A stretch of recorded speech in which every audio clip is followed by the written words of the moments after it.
I'm in the middle of moving house at the moment, and it's proving very, very painful. Time-consuming. Diabolical. Torturous. Terrible. Scary. Difficult. Complicated. Grinding.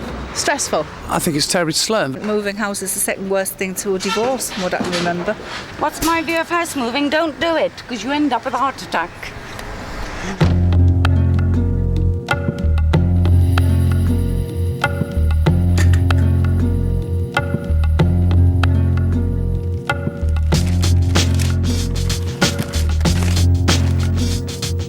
Moving house. Everyone does it, no one likes it. It's a process that can seem complex and take a long time, but over the next few years, there's going to be a change. And with its unique reputation and position, the government's given Land Registry the responsibility for this change. As a result, the Land Registry will position itself at the very start of the buying process rather than at the end. It aims to speed up conveyancing, making the chain process as transparent as possible for both buyers and sellers, and ensuring that everyone gets the keys to their new homes on time.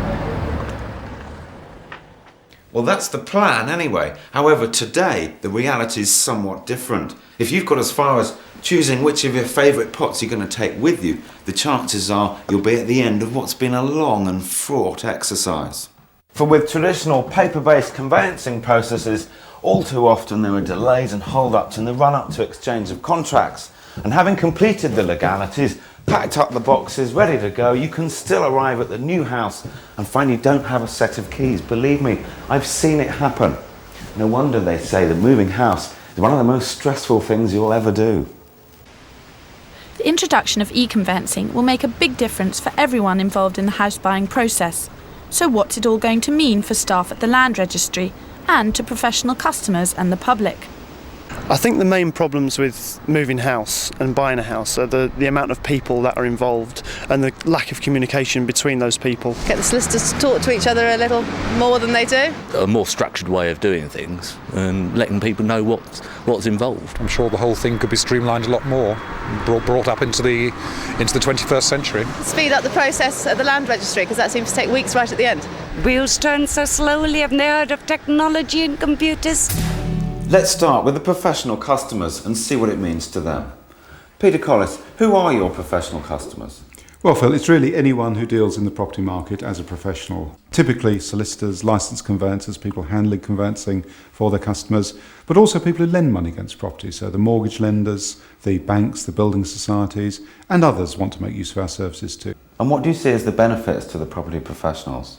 In a word, I think we can take a lot of the drudgery and hassle out. Conveyancing is an important activity, but an awful lot of their time is spent on really routine things, chasing bits of paper, making phone calls, trying to find out what's happening. This means a lot of that the system will take care of. Their expertise can be used to really deal with those legal issues that they're trained to deal with. Any idea how long it'll take, Peter? Ultimately, it could take about 10 years before this becomes commonplace. We've actually discussed this informally with about over 1,000 solicitors, licensed conveyancers. We've given them presentations. We've talked to our own staff about this.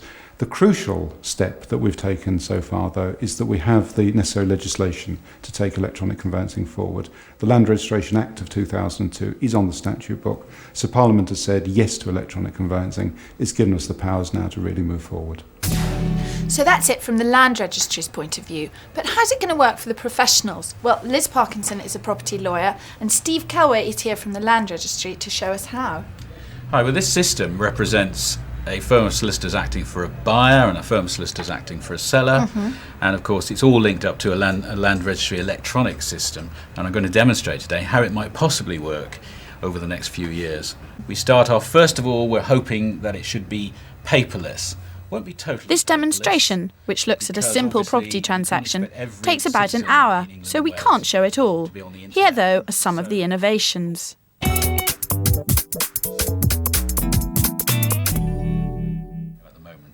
The draft contract can be completed using the client's details, already held on the solicitor's case management system. The next thing to do, because there's a prompt for her to do, is the draft contract. Right. Well, she's got most of the information on the system, so the draft contract basically drafts itself. So here's everything's just slotted in. A standard agreement. Doesn't have to be in this format. This is purely one of many forms that you could use. If you've discussed this with your client, you're happy with the purchase price, you're happy with the price of the chattels and so on, and you're not putting any special conditions or anything in, you can actually send it, and there will be automatic validation systems for a lot of things. So, for example, if Automatic validation will detect errors and omissions and signal discrepancies between the contract and details held by the Land Registry. The result of this will be to eliminate at an early stage most of the requisitions currently raised with solicitors at the time of registration. And that can be rectified at the solicitor's end? at a very early stage, yeah.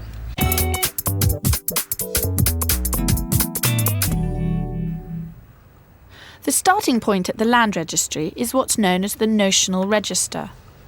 And what he gets is this notional register, because the Land Registry's computers are linked up to the computers in the solicitor's office. We've seen the contract, so we know how the register will change if this transaction proceeds through exchange of contracts onto completion. And what we've done is set up this notional register idea. The bits that don't change on the register stay black. The bits that change are red, and the bits that are to take their place, the new entries, are yellow. The only people who see this are the solicitor for the buyer and the solicitor for the seller.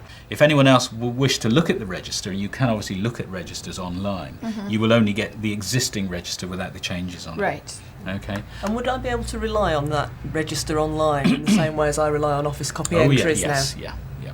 So someone couldn't see if you were thinking of selling your property or in the process of selling your No, property? no.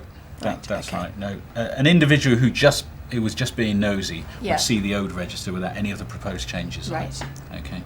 What we're going to do now is we're going to go and sign the contracts, because the client said, right, I've seen enough. Let's go and sign the contract.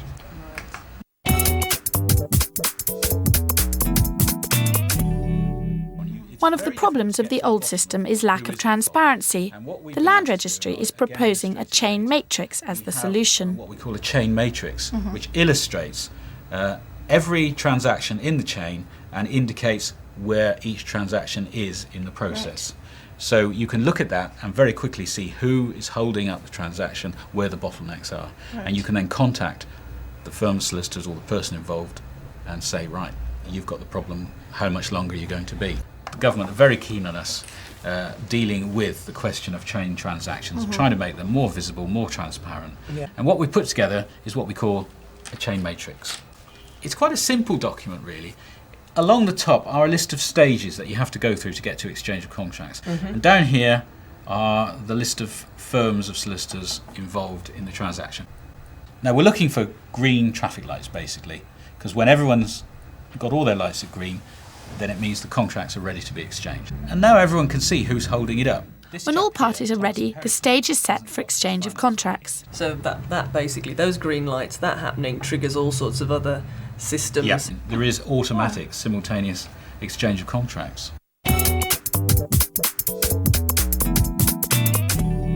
The register will have changed slightly after exchange of contracts. There's a note there now, a different colour again, saying register frozen on the 29th of April. And it gives you a clear run through to completion and registration, being absolutely sure that no other entry, no other interest could obtain priority to your client's purchase. The automatic freezing of the register at exchange of contracts will mean an official search doesn't need to be lodged.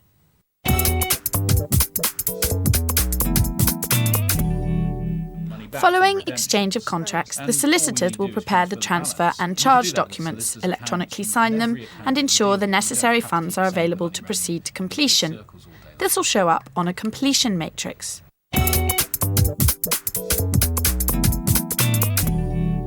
The other thing you can do is you can have another matrix which shows whether everyone is ready for completion. Everyone is ready to go, and at the appropriate time on the day, all the transactions take place at the same time. There it is. Boom. There it is. And if we go down to An electronic funds transfer system will mean everyone involved receives their money simultaneously, so that keys will be released as planned. and that's it. So instantly after completion, the register is updated automatically.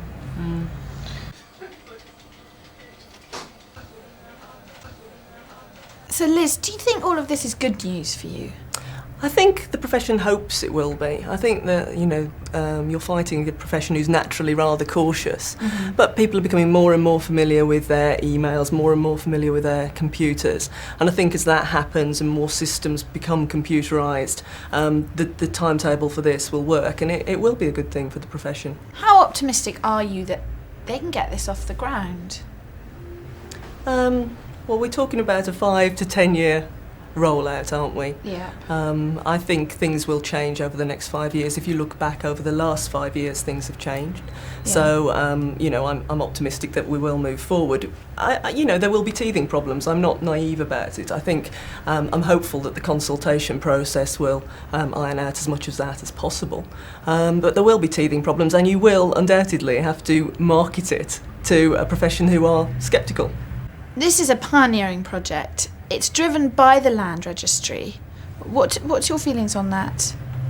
I think it's an unusual step for the Land Registry. They tend to have a reputation maybe for being quite staid, but they are the obvious people to take it forward, really. They are the people who are used to the forms and probably suffer as a result. And they're the people who've got the ability to take this system, so it's right that they should be the people monitoring, and good thing. I know there was a whole process where you had to register your property with the Land Registry, and there was a fee involved with that, but that's really all I know. The only Land Registry I can think of are people that actually keep the records of who owns what. It's obviously to do with registering your property on, is it? The name rings a bell, but I'm not too sure what they do. Steve, how flexible is this new system going to be? And it has to be totally flexible, really to allow solicitors and other conveyancers to do exactly what they do now in paper-based conveyancing. Do you think solicitors are going to be able to pick up this and run with it? Eventually, I suspect the answer is to that. They obviously have some concerns because so many of them have not fully embraced technology. No. Lots of firms have, but Yeah. there's an equal number who clearly haven't Some of the even... smaller firms might be a bit scared by the initial outlay. Yeah, and as part of our job is to reassure them that what we're looking at is a very sophisticated system, but one that they need really only plug into. So, Steve, will there be sanctions against those firms who aren't using the system properly? Yes, what we have in mind is that every solicitor will have to sign up to something called a network access agreement, which is an agreement with the Land Registry permitting them to do electronic conveyancing online. Yeah. And we'll obviously be monitoring their activities, so we will know whether they're any good at conveyancing, both in terms of their knowledge of conveyancing and, of course, of using the right IT. The family is nearly packed and ready to go, but they haven't yet heard from the estate agent about the release of their new keys. Sound familiar? I've seen it happen many times. Peter, we've learnt about how the benefits of the new e-conveyancing system will help the professionals, but what does it mean for the buyer and the seller? Essentially, I think we want to take the stress and the uncertainty out. Everyone knows that this is one of the most stressful experiences that people go through. And a lot of that comes from lack of certainty, actually, not knowing what's going on. One of the things we can do through electronic conveyancing is give people much better information, much quicker information about where everything is in the chain. Any other potential benefits for the buyer and seller?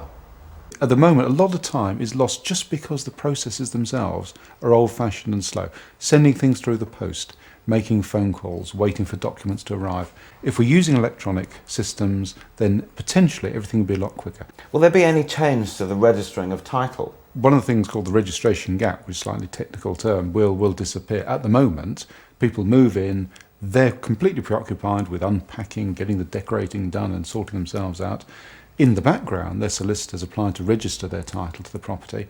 Now, sometimes problems occur at that stage, and then it is a difficulty because you're trying to unpick things when people have already moved in.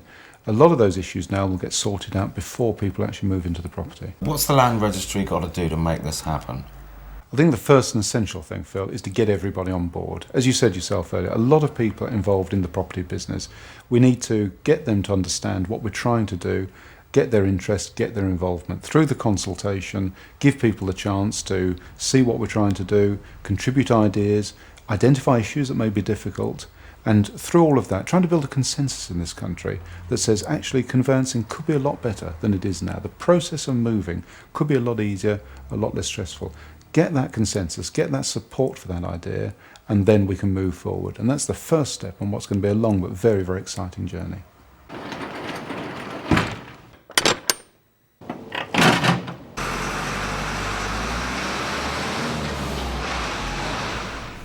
So that's how the new system's going to work. And clearly there's going to be a lot of changes for everyone involved, from estate agents to the buying public. Peter, what about the staff? What is it going to mean for the staff at Land Registry? I think it'll mean that they can see themselves being part of a process which is really making things better for the home buying and selling public. Our people care very passionately about property and about the business of making buying and selling a property easier for people. I think they'll welcome being part of this exciting future. I think it's a future in which they can have confidence, and critically they'll see us taking on a role in making the business of buying and selling homes easier for people, and I think they'll welcome that. You're certainly going to be very much centre stage, but if everything is as efficient as you hope it's going to be, will you need as many staff? Will anyone be losing their jobs? Absolutely not. There is plenty of work that we're taking on, and that more than compensates for the work, if you like, that's been taken care of through the automation. One thing I don't lie in bed at night worrying about is there enough work for all of our people? There is plenty for all of our people. Good to hear. So more complex work as well. Will you be training? How will you be preparing staff for this? You're absolutely right. We do have to train people. I hope that most people will see real opportunities for themselves in this, to move up from, if you like, the more routine work to the more interesting, challenging, complicated work. Our people have tremendous potential, and a lot of them will want to do that.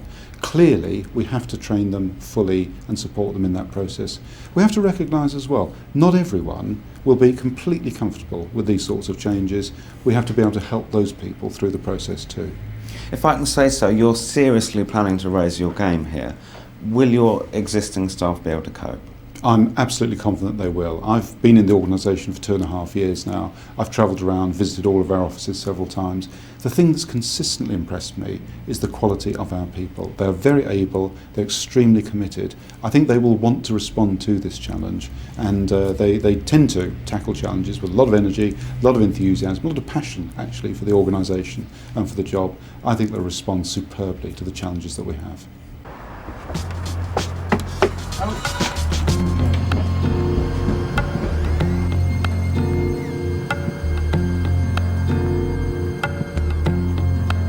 Staff in the Land Registry of the future will be less concerned with the mundane, instead specialising on more interesting and challenging work.